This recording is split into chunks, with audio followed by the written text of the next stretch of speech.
No matter what situation in your life you're facing, it is possible to overcome it, to be happy, and to get on top of your mind and your life. I don't care what it is. I don't care if you're broke. I don't care if you're sick. I don't care if you're depressed. I don't care if you have family issues. Whatever it is, it could be anything. You have the ability to come out of it and to conquer it. And I need you to know this because it took me so long to understand this. But it was only after I understood this, that I have the power, that it starts and ends with me, that I was able to actually get on top of my circumstances. And I realized how our mind dramatizes our circumstances to make them seem bigger and more intense than they actually are. And this is how trauma is created in the brain, babe. This is how PTSD is created, from an accumulation of trauma. Okay, you don't just like randomly get PTSD from an experience. Different people can face the same experience and walk away with different levels of interpretation of that experience. And essentially, PTSD occurs when one does not have a strong enough mental barrier, okay, when it comes to facing their circumstances, when they do not know themselves well enough, right, know thyself, and when they do not have enough mental control to view the situation from the perspective or the viewpoint of impact, from the perspective or the viewpoint of growth. So let's say you go through a really like shitty situation, right? It is up to you to see the situation from a specific vantage point. You are the only one. You are the only one who can take shit and turn it into shinola. You are the only one who can turn, copper to gold. Okay, exists within you. The alchemical ability to transform reality exists within you. The ability to take circumstance and capitalize from it, to take pain and to turn it into purpose, that exists within you, okay? Like, trust me when I say this, that you can be going through like the worst hell, okay? You can just make the instantaneous decision to come out of it now, to recover from it now.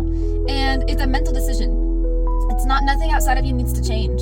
You need to change how you see the situation, okay? You could go through abuse. You could go through trauma. You can go through poverty. You can go through literally anything and everything, and still, in a matter of 24 hours, you can come up on top of it with a new idea on how to create wealth from that situation, how to free yourself from that situation, how to create health, bodily health for yourself from that situation, and to go forth and to do it, okay? I know how it feels to hit rock bottom, and I want you to know that that's the beginning of your awakening. That's the beginning of you merging with God and seeing things from his perspective, from his mind, and then taking action on it. Because literally, like, God sits within us. He's our best friend and well-wisher.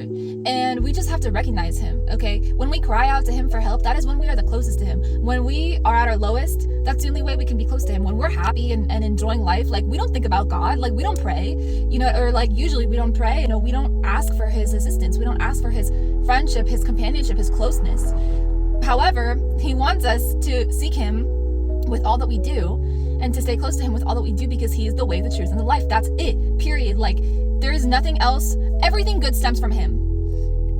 Every person's success is his. Like, personally, I owe my life to him. And so the concept of surrendering one's life to God is the beginning of them being set free from the cycle of birth and death, and being set free from karma and karmic accumulation, including the pain that you're going through. So whatever you're going through, it is an invitation for you to call out to God. You know what I mean? Start reading the Bible. Like, people ask me all the time, like, Seema, what book should I read? Like, what are the best books to read for self-development? And I'm like, have you tried the Bible? Have you tried the Gita? These two books have changed my life, and these two books will change yours as well. Like, they're the epitome of self-help, okay? You know what I mean? So I just want you guys to understand that, all the answers are there. Actually, for every question or problem, there are at least 3 answers or solutions.